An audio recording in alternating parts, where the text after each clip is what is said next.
Thank you very much.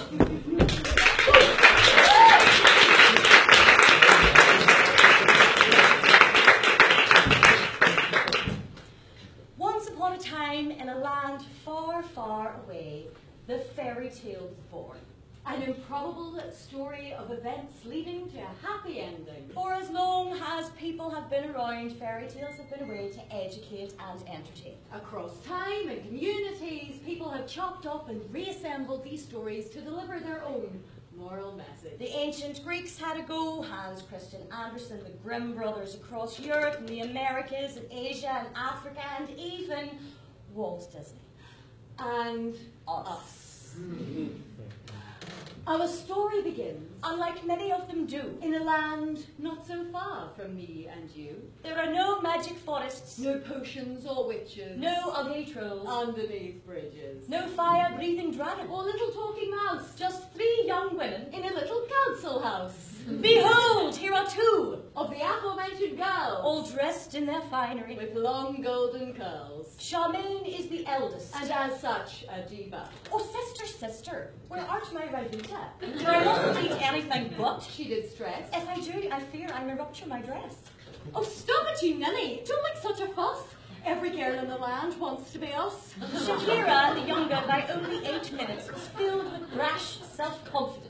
You see, sister dear, we're so glam indeed. Men will simply just melt at our feet. I know you are right. Laugh, Charmaine. I just love to hear it again and again. We're adored and admired. You can get any fella. Then there was another they called Cinderella! What are you wearing? You look a right state. This made Cinders quite irate. I don't have to wear heels and a dress. There's no one around here I need to impress. Well, at the very least, put on some fake tan. How else are you ever going to meet a man? Cinders was different from Shakira and Charmaine. She cared more for history than preventing weight gain. She loved Wilde and Beckett and hiking in France. And never believed in story romance. Then in through the door came a golden invitation. The girls glanced upon it in wide-eyed anticipation. Well, aren't you going to open it? From the palace! Oh! The girls tore it open. It's from Prancy Way! Oh my god, I'm so excited. Never in my life have I been this delighted. This is the greatest day of our life. Maybe he'll make both of us his wives. Would Gigi ever stop and wise up? It's just some boring-out rubbish nightclub. The palace is only the best club in town. Well, like a new paint just. Cinders frowned. And Princey Woo, he's such a gas. He's the best rapper ever. You take that back. His songs are so sleazy and degrading to women. He calls us all hoes. I think it's disgusting. You're just jealous. Shakira retorted. Your view of the word is so distorted. We don't have to stand here and take this from you. We've lots of important things to do. We better go. Don't want to be late. Prancy's picking us up at 8. So sisters skipped off in merry glee. While Cinders pondered. What's for tea? And as she settled on sausages and mash, all of a sudden there came a great flash. Oh, must be a bulb. But she had failed to realize this was a fairy tale. And this flash was to represent the entrance of a mystic gent. Cinders watched in shock and awe as a fairy god person appeared at the door. It was not, as you'd expect, a dame with wand in hand. Bob's the name! Alright, Cinders, about your love, Said Bob with a wink. I've got this cracking wee dress here for you. Tell me, what do you think? And check out these gorgeous slippers that made of glass and all. Whimsical word of his magic wand. You shall go to the ball! The maiden glanced upon them. Do you think I'm some out hurt? Are you joking about them slippers that rip my feet apart? Well, you can stick with what you've on you. What a man you're out to look. Cinders turned to him and said, I don't give a monkeys. And in a range of colourful syllables, Cinders did agree that she didn't give a hoot about Bob's idea of beauty. Gracefully, the maiden said she'd rather not conform to a male-constructed fantasy of perfect female form.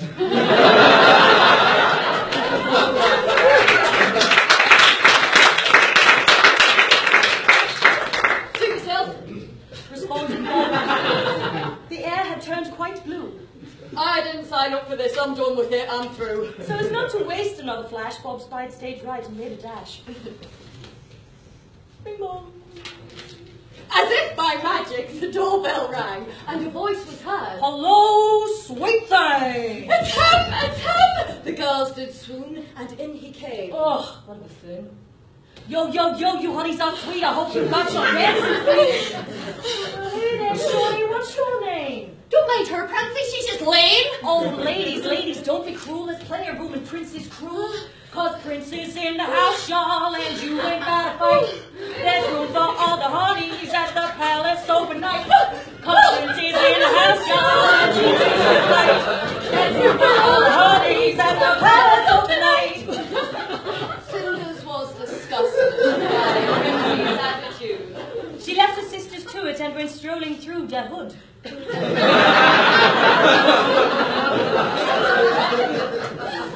calm down, Eileen, put her mind at ease. There's only one thing for it, a good old Maggie Dees. And as she walked through Main Street in the foggy evening hue, she espied a maiden waiting in a taxi queue.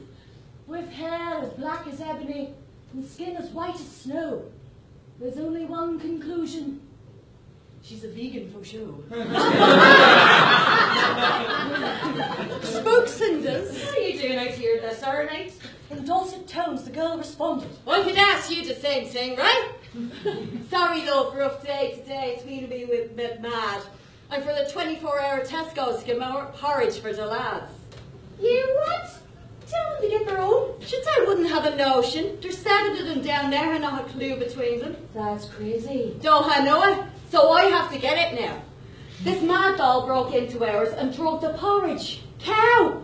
So we're sitting at the table when Happy gets fierce tense, told us we could shove it, it's just been mental since.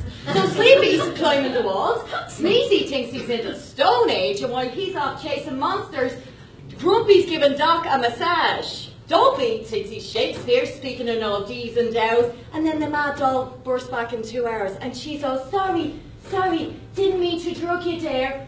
Turns out she's a scientist and looking for 3 bears. So she got the wrong choice then. Did she not? I could have killed her. I'm ready for the hills now. Well, tell you what, forget about her, and forget about those men. They're making your life hell, and they're big enough and bad enough to look after themselves. So the girls took time to vent and share their woes and problems. And eventually they realised they had a lot in common. So Snowy left the menfolk for themselves to fend, while Cinders left his sisters to adore and worship men. Off into the sunset, the independent girls did wander. To start a business, share the profits, and live happily ever after.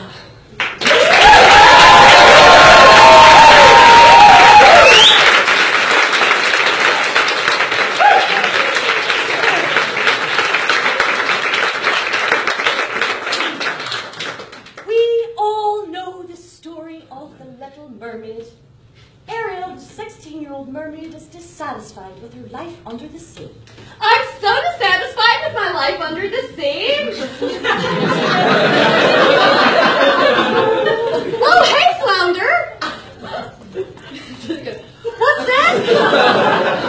Yeah, I know. I get gadgets and gizmos aplenty, but who cares? No big deal. I want more. I want to be where the people are. I want to see them dancing. I'm walking around homeless. What do you call them? Fate. Flipping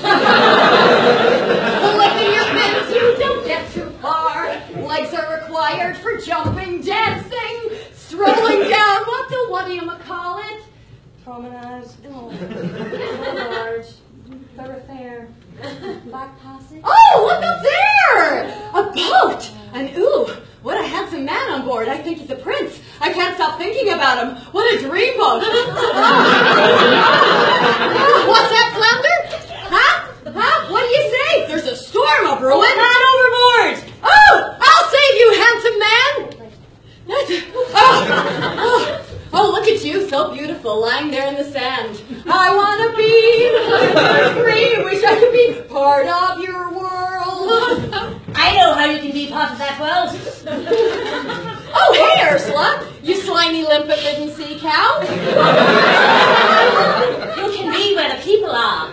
I can't. can, you corpulent, louse-ridden octoperson? All you have to do is give me your voice, and in return you may have the legs you so desire. In 3 days, you must get the kiss of true love from your prince, or you will return to the murky depths and belong to me forever. Oh, thanks, Ursula, you anxious polyp-infested aqua crone. Flounder, what's that you say? How will I charm the prince without my voice?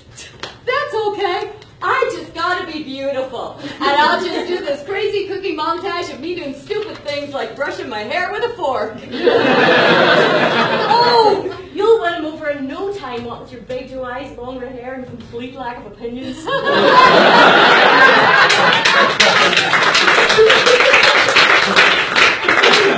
Land Diary Day 1. Oh, Land Diary Day 1. Eric takes Ariel to the palace and laughs at all the stupid things he does. Of course, I can't tell you any of this because I don't have a voice, but look at me, I'm a beautiful idiot.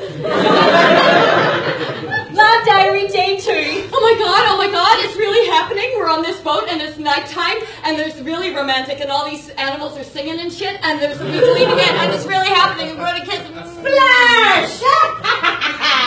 Oh, it's you, Ursula, you lardacious underwater troglodyte.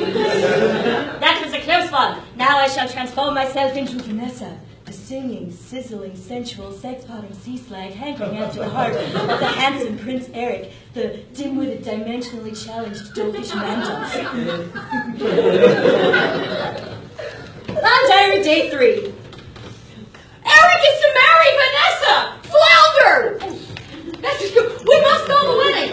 Bad stuff happens, yada yada! Oh, it's really bad! You're turned back into a mermaid and you're kidnapped by Ursula and your dad's turned into a Apollo. But in the end, Eric the man kills Ursula. My mermaid dad was really happy about it, and so he uses his massive free-pronged and no-way phallic to give me legs so I can belong to the prince And live happily ever after. Or did they? The Hans Christian Andersen version goes something like this. I wish I could No meet singing. you.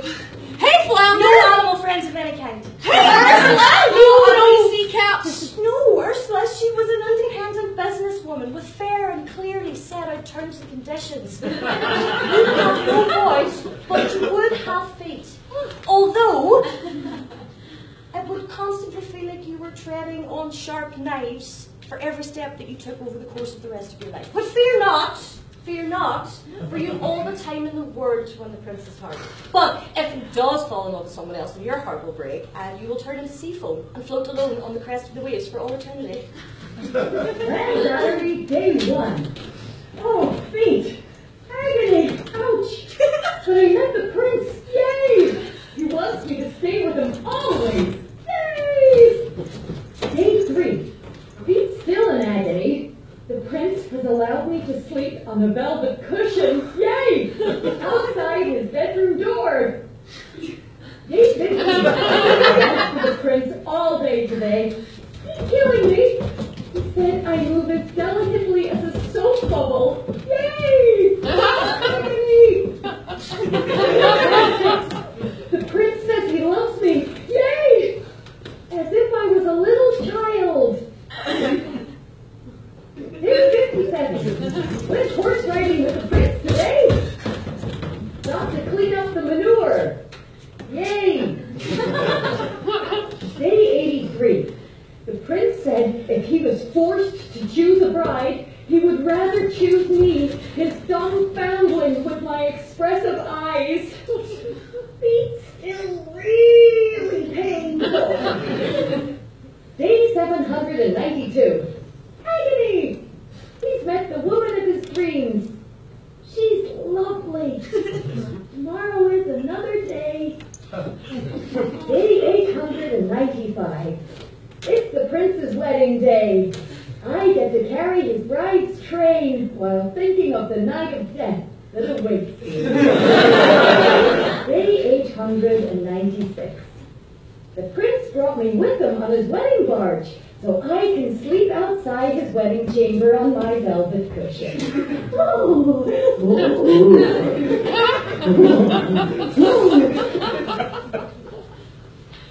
Thinking of turning to sea. thumb.